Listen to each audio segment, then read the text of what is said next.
interdit. Bon, là, il y a un anneau, donc c'est après. Là-bas, on a réintroduit des algues d'avant.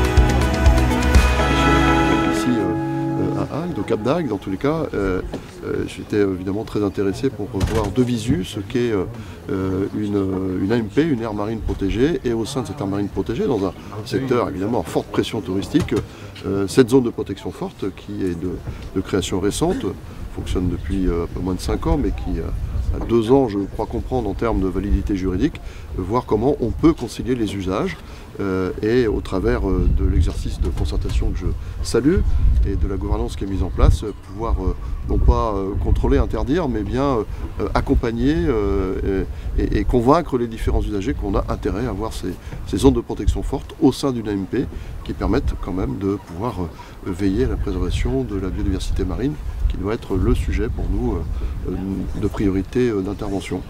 En termes d'aires marines protégées, nous respectons les engagements qui étaient 30% d'aires marines protégées sur l'ensemble des façades maritimes littorales. On est à 32,5%, donc on remplit notre objectif.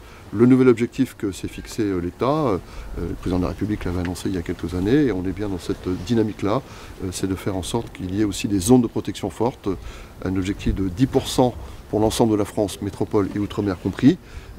L'exercice de planification maritime que j'ai présenté il y a quelques jours avec ma collègue Olga Givernet, qui encore une fois a pour objet de délimiter notamment la répartition spatiale des différents usages sur les façades maritimes, les zones prioritaires d'installation de l'éolien flottant pour les années qui viennent, d'ici 2050, porte aussi le développement des zones de protection fortes avec des objectifs par façade. Ici en Méditerranée, c'est 5% d'ici 2030. Donc il faut regarder maintenant, zone par zone, comment nous pouvons être au rendez-vous de cet objectif. Et évidemment qu'ici, c'est tout à fait exemplaire de ce que j'en vois. Par la méthode de concertation, il faut associer, hein, et ça c'est très important.